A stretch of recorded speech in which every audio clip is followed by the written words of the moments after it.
Hey everyone, John Henry here, Slingshot Futures Trading Group. Thanks for joining us in today's video. Before we start, make sure to subscribe to the channel so you don't miss out on any of the future content. While you're here, give the video a like and make sure to leave us a comment below with any questions you may have or suggestions for an upcoming video. If you'd like a more in-depth view and kind of see what we do in our trading day every day, we would love for you to join us in our live trade room for 3 days. It's a free 3-day trial. The link for that can be found right in the description area below, or simply just by going to ssftg.com. So let's jump into the video.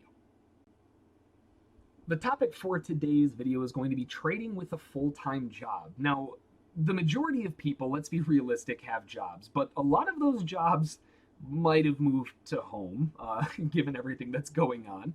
So that means that a lot of people have limited time. A limited time availability is a huge problem right now. You wouldn't think it with everyone being home, but all of a sudden everybody's a stay-at-home teacher, and now they're also business owners, and they're working from home, and they've still got to be husbands and parents and wives, you name it. There's so many things that are on our plates right now. So the crazy schedules really create a situation where people need extra income, but they don't have a whole lot of time to really make it. Or even better yet, for some folks, they're looking to totally replace the job so they can stay home with their kids.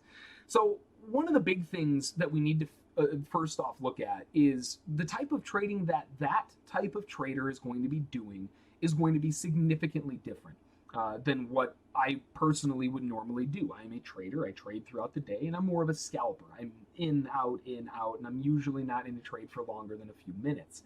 This type of trading utilizes the same methodology, right? The entries and exits and everything that we use at SSFTG are applicable on any time frame. The only difference is you're zooming out to a major daily time frame first, and that's going to be step one. First off, you want to go to the morning brief and the analysis, and you can find that by swinging over to SSFTG and then going to the morning brief. Now, the morning brief is a subscription service that you can sign up for, but you're going to get the morning brief levels. Now, I totally understand if you don't want to spend any money. I get it. Everyone's trying to save some cash. If you're looking for levels that you can use as sort of a substitute, you could look at standard deviation levels. They're not going to be the exact same, but it'll give you something to work with at least. But these are going to be our decision point levels that we're looking at going into the following day. So these are posted on the day before, so September 14th. I had those posted the night before on the 13th, and that gives us an overview of what we're looking at, what the news is going to be, and the important part of this is going to be the levels. So those levels are what we're going to want to see. So what we're going to do with those levels, we'll go on and we'll just put those on the chart, and I believe I already have them from earlier, so let me just show global drawing objects. Those are the right ones, right? 6, 13, 37, 425, 58. Yep, those are the ones. So when I'm looking at these types of things, first off, I want to see where are we in the big picture. I want to get an idea of the daily. Check the news, see what's going on. Is anything going to go nuts when I'm in the middle of the trade? Is President Trump slotted to speak at some point today? Anything that could potentially get in the way you want to see. And that's all, again, in the morning brief. You can scroll through there, see what's going on, the news for the day, etc.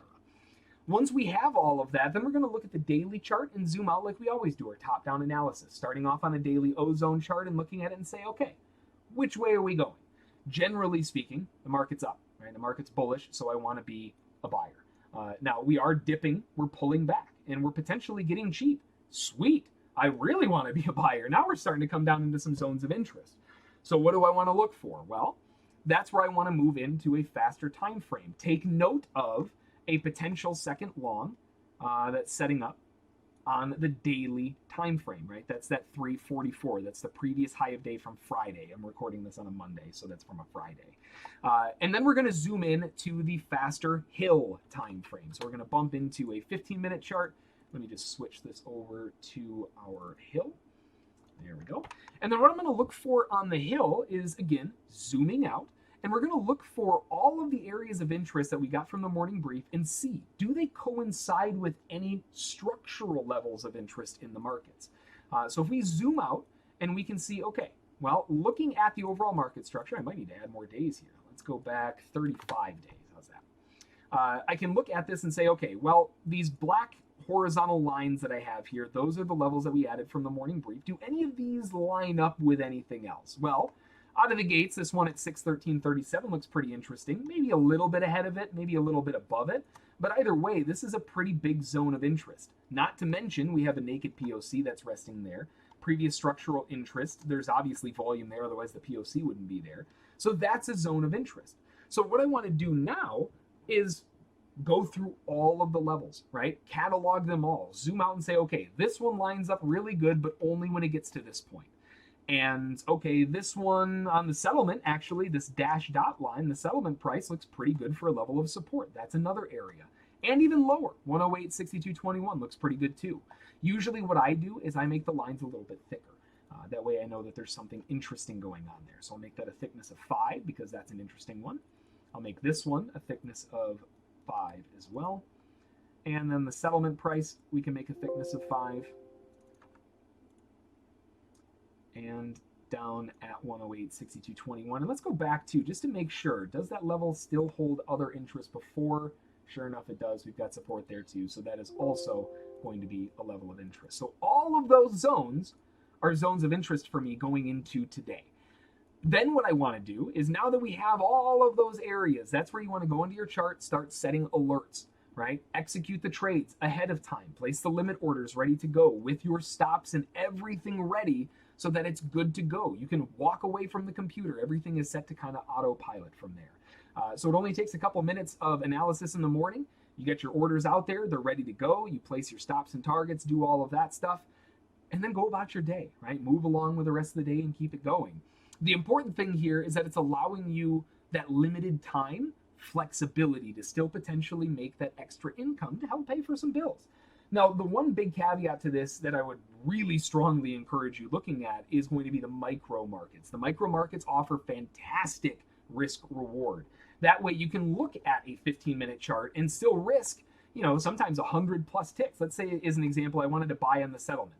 Okay, well, if I want to buy here, previous level of resistance is obviously coming in through here, so I want my stop underneath that. Right? So if my stop is going to play out like that, I'm risking 625 ticks. Right? If you're trading this on the full-size NASDAQ, 625 ticks at $5 a tick, that's $3,000 of risk. The point of this is to make side income, not put your entire mortgage payment on the line, right? So what we need to do is bring that down a notch. And the micros offer the ability to reduce that tenfold. 625 ticks at 50 cents a tick, that's only $312. That's a lot easier to stomach. And you can even look for shallower trades that don't even require that much risk. There's a lot of ways that you can adjust this to fit your needs. But the big thing is working around those limited time schedules. And then once you've got those zones, that's where you're going to zoom in a little bit closer. Today, we didn't hit any of those zones, but I will talk about one of interest that we did mess around with today. And that was from the daily chart. Remember, I was talking about that second long potential setting up? That long entry, take note of that level, is at 44. That means that in order for them to trigger in, it's got to go to 44 quarter, right? One tick above that previous candle's high. And that's going to be the zone of interest. So what we can do with that then is, I forgot I had my volume profile on the chart. This might take a second to load up here. What we can do though is we can make the chart a little bit cleaner, and we can zoom into a much faster time frame and wait for the market to get into those areas to locate ways to trade them. All right, there we go. So zooming in a little bit closer on the 500 tick, and this is my favorite time frame to scalp from, at least for now while the volatility is high. The market comes into that 344 zone. That was that previous high, and it triggers above it. And this is something we were talking about today on how the market was just grinding and grinding and grinding and grinding and grinding, and it's just not pulling back. Well, we know that a ton of buyers are going to want to buy there. That's a second long on the daily.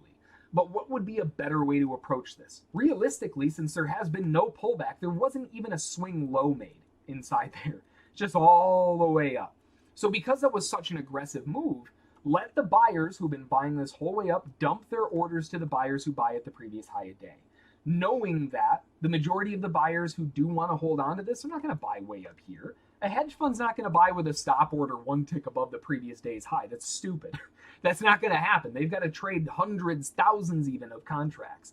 They can't do that, right? You've got to let the market let you in. We triggered the zone, but now let the market pull back and find a zone of interest to jump on in to resume the trend back up and keep on going. Don't get stuck buying the high, especially in a situation like this. Zooming out to those areas of interest today, that was the big area of interest. Let the resistance come in and show us that the market is getting pushed back, all the while knowing that buyers still want to try to come in. And if they can give us a nice pattern to get in, that offers up the ability to push the market back up and away. So using those larger levels and zooming out, that's a great example from today that we had.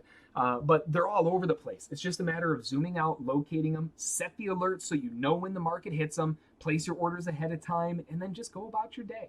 You don't have to sit there all day with a micro staring at your phone because you're risking $3,000 on a trade. You're only risking $20, $30 on a 500 tick. That's very easy to not really care about when you're talking about that perspective.